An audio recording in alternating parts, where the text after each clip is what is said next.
Hey, happy Wednesday, everybody. Mark again here at Weatherman Plus. Now I'm going to update you on this extreme pattern that we are into now and still going to last until the end of January. Multiple storms coming in, bringing major snowfall, damage, and winds. Now I will put timestamps in the description because I have so much to talk about, guys. The whole country is getting affected. The storm that's coming, that big storm we've been talking about on the West Coast, is getting stronger and stronger. Plus, Texas has a big fire threat, damage and winds, plus a severe weather aspect of the tornadoes, more damage and winds, and what's coming off with this storm that's going to the northeast. Because we have multiple storms coming through our country from this pattern coming on the West Coast. And not only is it bringing major flooding for them even more, and they can't even take no more, but it's going to bring extreme weather across the whole U.S. So we got fires to talk about, damage and winds to talk about, major flooding going on, major snowfall, as well as potential fallen iguanas that's going to come out of Florida very soon. So I'm going to explain everything you need to know about this next setup that we are into and going to continue to the end of January. So make sure you subscribe. I am all year long. Make sure you hit the like button and share this information to other people you know that may be in this impact. And this is going across the whole country. And just to remind everybody, I'm still giving away these weather stations every other day. I'm going to try and keep it going for all of 2023. It's a pretty big project, but I think we can handle it. So make sure you subscribe, make sure you hit the like button, and make sure you put radar in the comments, and I'll pick the winner tomorrow. Now, if you're new to my channel, we've been talking about how these storms are going to be hitting the West Coast all the way until the 16th. And this is bringing a lot more rainfall, even a strengthening storm. It goes all the way down to a 984 right on the 14th, and then intensifies to a 982 before landfall. That is going to bring some more winds and a lot more rainfall while we still get these storms going across the central U.S., bringing severe weather up to the northeast, bringing some people snow. And then this next round is going to come into California again all the way until the 16th while we continue to get these storms coming across the U.S., bringing a lot of rainfall, a lot of snowfall, and a lot of flooding going down California. And that second one is going all the way down to Southern California by the 16th, 17th at the tops. But then we're going to be in that next pattern where it's going to be a lot of Northern California and Washington and Oregon as we go towards the 20th and beyond. Now, I have outlooks from Climate Prediction Center, and we have outlooks for rainfall, snowfall, high winds all the way to the 20th, even all the way to the 24th and 25th. And you can see the storm coming in now will affect Northern California by this morning, but it will be there all the way till Friday. It's going to hit Oregon, it's going to hit Washington and Northern California all the way until tomorrow morning, all the way until tomorrow afternoon. Just a steady flow of onshore flooding. Then it's going to go further down south, just like I showed you. While this storm comes across the central of the U.S. today, the first of them, and it brings severe weather. You get a lot of storms, you get some snow on a wraparound, but you get a squall line that pops up, and it brings damage and winds and chances for tornadoes from the center of the U.S., from Tennessee, Kentucky Valley, all the way to the south. In the north, you're just going to have regular thunderstorms. You don't have the lift or the dew points to create severe weather, but it will be some thunderstorms. But this will bring a squall line of damage and winds, chances for tornadoes, all the way until Thursday afternoon. And you can already see the bowing out in it, and I'm not even zoomed in yet.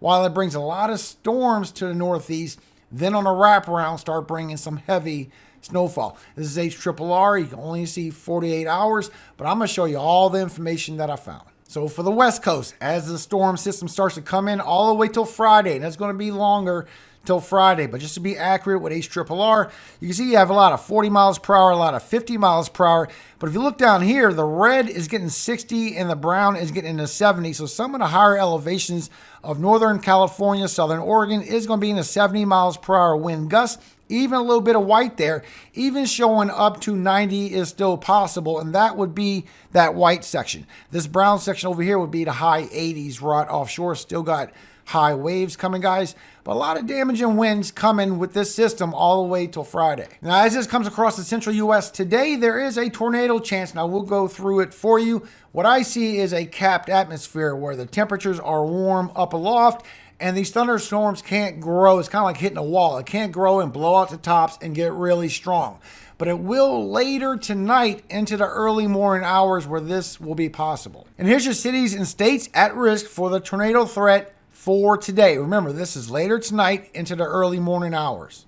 Now you can see with your temperatures that you have a very warm day, bringing a lot of strong dew points, but you have a lot of warm temperatures down below for your severe weather today. But you can also see at the lower level, 850 millibars, that you have a lot of warm temperatures in the atmosphere as well, all the way until later tonight into the early morning hours, around 11 or 12. You start losing those warmer temperatures and the cooler air comes in. That's where it's going to feed up your severe weather. Until then, it will be capped with those warm temperatures. But for tomorrow, you do have cooler air aloft, so the severe weather will pick up. And you can see this when you check your helicity values. Now, when you have wind direction change for height, strong thunderstorms, even potential tornadoes, it leaves marks in the atmosphere. And you can see all the way to 11 o'clock tonight with HRRR, there is no trails, no storms, no tornadoes. But once you go past 11 o'clock all the way till midnight tomorrow, you start getting strong storms moving through Kentucky, also for central Alabama, northern Georgia, and upstate South Carolina, and a little bit of North Carolina. I'm going to go through this for you. What I'm seeing, if you have any tornadoes, it will be speed shear because you have a lot of damaging winds coming your way. And you can see your winds do move in as well. You got 40, you got 50 miles per hour wind gusts, all the way till 7 o'clock in the morning for tomorrow. And then as that severe weather picks up for tomorrow, I will go through that for you. The winds pick back up also. Even down here, you can see that you have chances for 70. All these higher elevations of western Texas, New Mexico, even higher elevations of Colorado have chances for 60 and 70 miles per hour wind gusts with this system today. And you can see this on your national alert. So you have your fire threat for today, and you have your high wind, damage and wind threat for today, as well as your flood threat still for the West Coast. And I will show you what it adds up to. Now, Weather Forecast Office has put this out for Amarillo, and as you can see the color of the orange, you're almost to the extreme level. So you're pretty high level of chances for wildfires today. You have very dry grass conditions as well as 60 miles per hour wind gusts passing through. You can start a fire, so please be careful. Even chances up to 65 miles per hour winds. So they put this out for you today from noon to 3 p.m. These are your winds that you're going to be seeing passing through. And you can see how it's up to 60 to 65 miles per hour winds as well. And then from 3 to 6 p.m. it's going to move further to the east. But from 6 to 9 p.m. it's going to somewhat calm down. You still got high 50s, even chances for 60s. But the 65s and higher has dissipated by this time. Plus, the Weather Forecast Office in Midland, Odessa has put this out for you as well. So you have chances in the mountains for west to 35 to 45 miles per hour wind gusts up to 60. For the plains is 20 to 30 with gusts up to 40. But your fire danger is very high and localized extreme. But you do have high wind warnings. For the Guadalupe, Delaware, and Davis Mountains, you have chances for 40 to 55 miles per hour winds and up to gusts going to 70 and 80 miles per hour.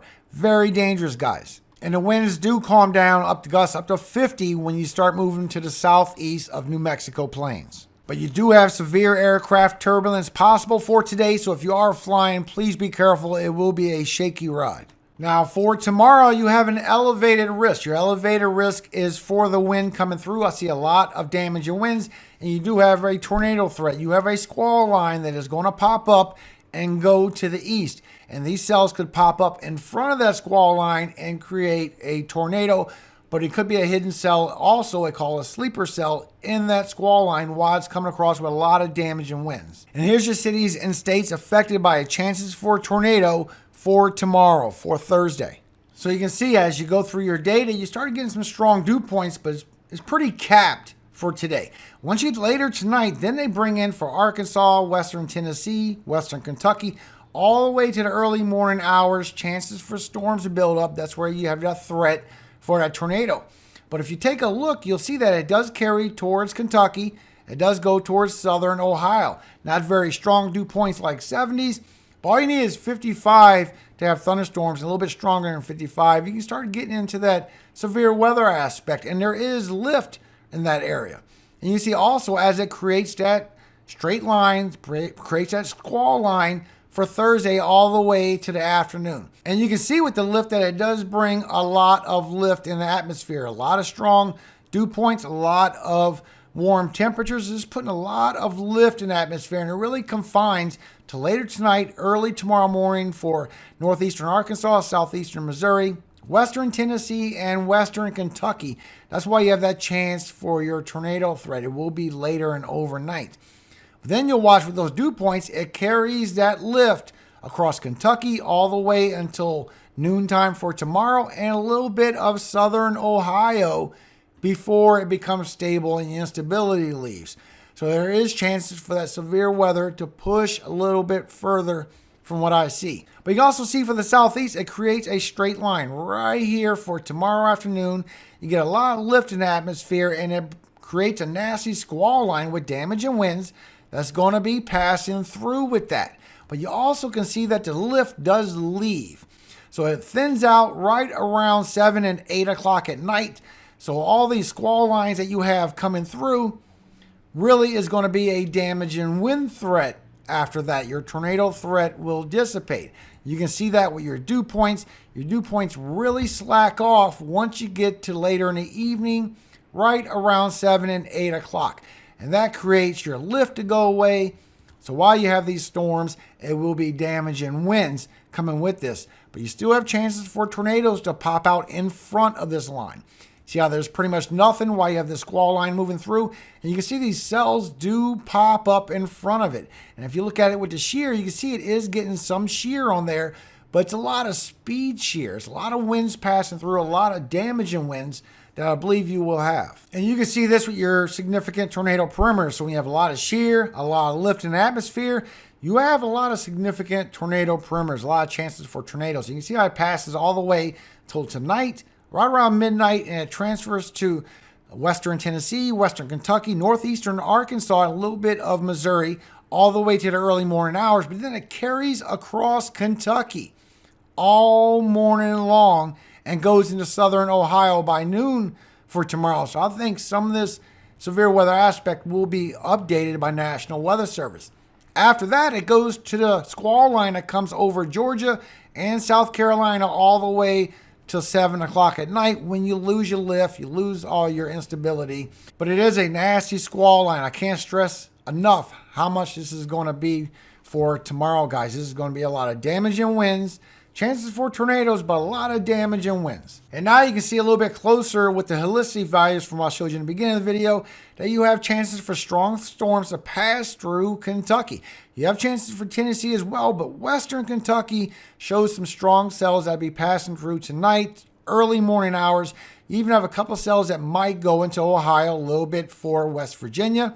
But you see how they start ripping across Alabama, Georgia, upstate South Carolina, and some of North Carolina. There's going to be some strong storms passing through with a couple of chances for tornadoes. So you can see for Tennessee, as the squall line forms up, it brings a lot of winds to the east, northeast on the ground, as well as a lower level, and it does intensify a little bit with strength on these winds. So this shows me that you have chances for damaging winds passing through Tennessee. Also for northern Alabama, as it passes through, you got the same scenario, a lot of strong winds from the ground, as well as a lower level winds getting intensified as well, but they're going in the same direction. So you're either going to get speed shear if you get a chance for tornadoes or damaging winds. Then as it goes by Georgia, northern Georgia, you're getting a lot of winds going to the east, northeast, but immediately pick up in intensity with strength on the winds on a lower level. So you definitely got a damaging wind threat, possibly speed shear for tornadoes. Plus, as it goes through upstate South Carolina, you have winds going east, northeast, but immediately picking up in intensity to 50, 60, 75 knot winds at the lower level, guys. That is very high winds. You definitely got damaging winds coming your way. Also, North Carolina, as this passes by for you, you have a lot of winds going east, northeast, also picking up with intensity as you go to the lower level winds. You definitely have damaging wind threat as well. And if anybody get any tornadoes, it will be speed shear. I don't see any wind direction change with height going west-northwest, then back to the east. You can see up here in the photograph, there's no hooks. So it will be speed shear creating either tornadoes or damaging winds or both. But you do see that once you start into later tonight that you do have chances for hail. So this is your lightning strikes, and when it's purple with some white in there, that's indicative to chances for large hail as you go through later tonight, 8, 9 o'clock for eastern Oklahoma, western Arkansas, as this builds up towards Tennessee and Kentucky, and you get that chance for that tornado overnight into the early morning hours. And you will have thunderstorms. This is all lightning strikes going all night long into the early morning hours for tomorrow. But you can see as you go by tomorrow morning that you still get these nasty thunderstorms going all the way up towards Ohio, all through Kentucky as well. Then as you go through the afternoon, then you got chances for hail in the south. All this purple is chances for hail to come out of these thunderstorms as you go through southern Mississippi, southern Alabama for tomorrow for around 11 o'clock to 2, 3 o'clock in the afternoon. And it carries to the panhandle of Florida. A lot of purple in there, a lot of chances for hail as it goes towards the southeast and dies down because you lose your lift and you lose your dew points. But you can see with your lower level winds that it does start popping up a lot of strong winds across the south as you go through early in the morning for tomorrow. And then as you go through tomorrow afternoon, it blows up all the way from Alabama all the way towards Ohio. And as you go through tomorrow afternoon, it keeps going to the east, getting South Carolina and Georgia in on it. Then it goes up through Virginia, Maryland, Delaware, New York, New Jersey, Long Island. It just intensifies as the surface low gets closer and it goes to the northeast, bringing chances for damage and winds for the whole East Coast almost. Now, we can't see the full track with HRRR. It's right on the edge because it only shows up to the 48 hours. But you can see that it's bringing all night into the early morning hours till tomorrow afternoon. 40 miles per hour wind gusts picking up to 50, picking up to 60 in the red. As you get these bands, see these little bands, these little bowens out? This is a storm that's passing through all night, all day long, just bringing 50 and 60 miles per hour wind gusts with that frontline storm, with that squall line that's going to be passing through. So you can see this setup with the Euro as the storm system comes through the center of the U.S. Late night, early morning hours, as thunderstorms start popping up while you're getting a strong system on the west coast. Still getting all the heavy rain and some potential winds. Then for tomorrow, it creates a squall line, and you can see how much different the Euro looks from HRRR. Euro and GFS is not a high-resolution model, but this is that squall line that I showed you with HRRR as it goes out for tomorrow. Then we get this cold air that comes down all the way to northern Florida. This 540 line, this is freezing temperatures, and this is coming through Friday night all the way until Saturday morning. Very cold temperatures popping through, and this is what's going to make your iguanas fall. So please be careful for that. Be warned of them, pets. Please pick them up. Don't let them get hurt.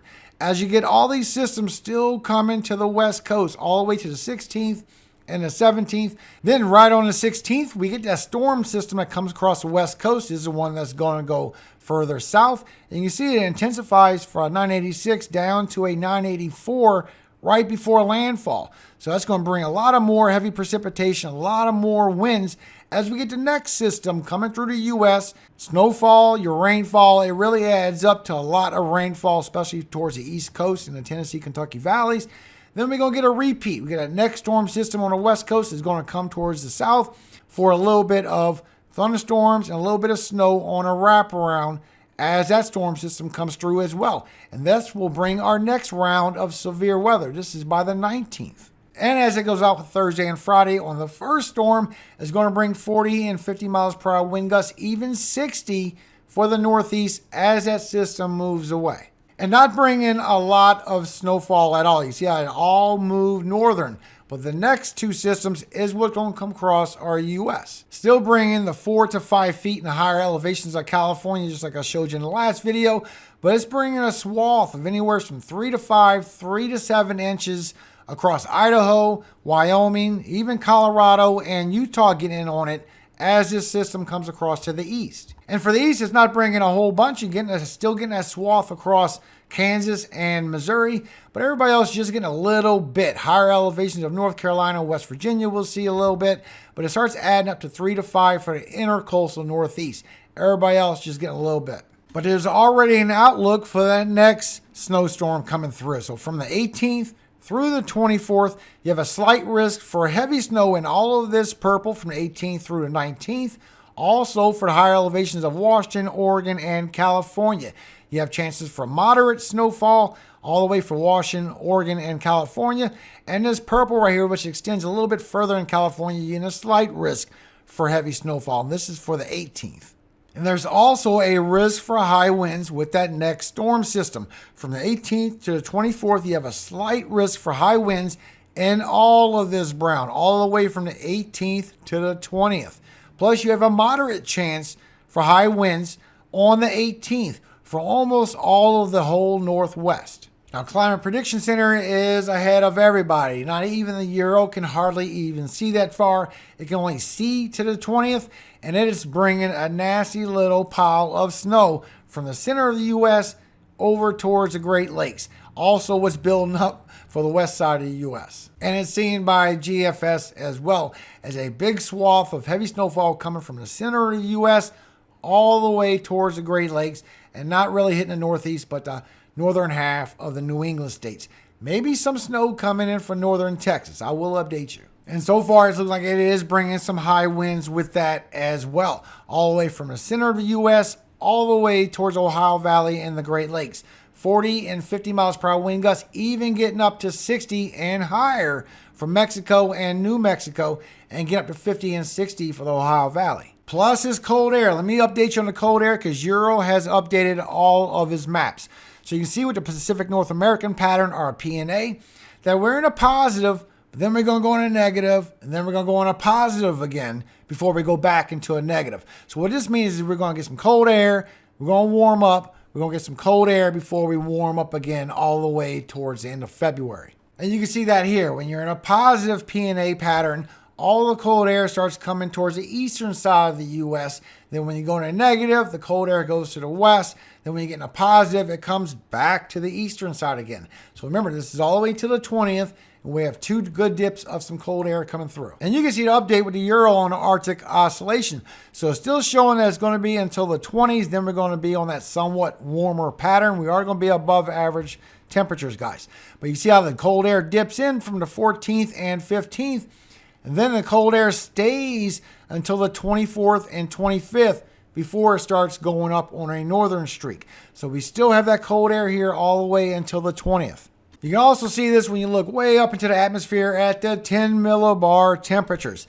So what you have is you have some cold air that's coming down to the south and the southeast around the 12th through the 14th.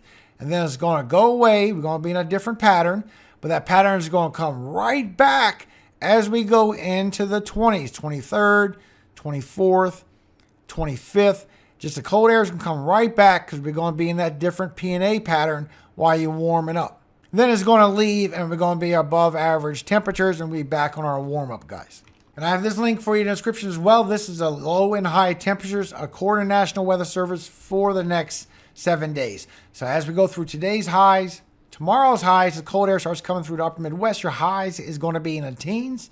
And as you go through Friday, it's going to shift towards the Tennessee, Kentucky Valley as we get that cold front with the severe weather. It is going to bring these colder temperatures towards the southeast. And once you go through Saturday, now your highs are going to be in the 50s all the way into Florida while you're in the 40s for everybody else. A lot of 20s, a lot of 30s. But once you go into Saturday morning, your lows are going to be in the 30s and 40s all the way down Florida. Definitely going to have problems with falling iguanas while you're going to be in the 20s and 30s for the southeast. Now, it will warm back up for Saturday into the 50s, but your highs are going to be in the 40s and 50s, and your lows are going to be in the 20s and 30s. Then once you go into your lows for Sunday, it sticks around 30s and 40s, where everybody across the southeast is experiencing this cold front, 20s and 30s moving through, while everybody else is still in the teens to 20s. And your highs for Sunday will get a little bit better. You'll get back into your 60s. So Friday and Saturday and Sunday morning is really going to be cold for the south. So when you look for the National Weather Service for the next 7 days, just until the 18th, there is an outlook for that, for all that heavy precipitation. You can see along the west coast for Washington and Oregon, you get a lot of that bright red. That goes anywhere from 3 all the way up to 5 inches of precipitation of rainfall expected. For southern Oregon and northern California, as well as the higher elevations of California, you get a lot of that brown to that yellow. And that's going anywhere from 7 all the way up to 10 to 14 inches of rainfall still coming. And this is only within the next 7 days.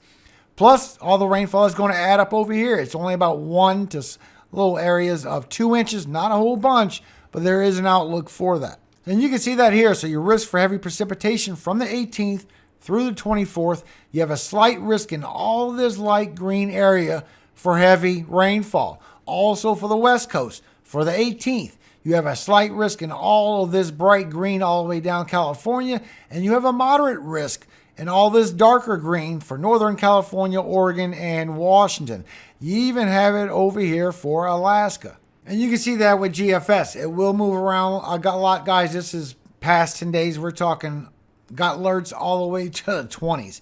But so far, it is bringing a lot of heavy rainfall towards the eastern side of the U.S. because of these next few rounds of storms we're going to get. That's going to bring y'all a lot of rain. And we'll keep you updated. This will move around. Anything after 5 days moves around. But most of all, thank you so much for your time today, guys. God bless you and your families. Never been here before. Make sure you subscribe. I'm trying to get to that 200,000. I'm really close, and it's getting pretty close. I never thought I was going to get this far. A lot of people told me, hey, you should have 2 million subscribers. If you'd see my subscriber count, it's the Bible, guys. It flings fast. And then you can tell when somebody gets to the end of the video, because after that, it winds back some. It's like once you get to the Bible, people just run away, which is fine. Maybe we'll get them later on. They'll have a change of heart, and they'll come to reality. But that's why I want to tell you this verse for today. 2 Timothy 6 through 9. Wherefore I put thee in remembrance, that thou stir up the gift of God, which is in thee by the putting on of my hands. For God hath not given us the spirit of fear, but of power and of love and of a sound mind.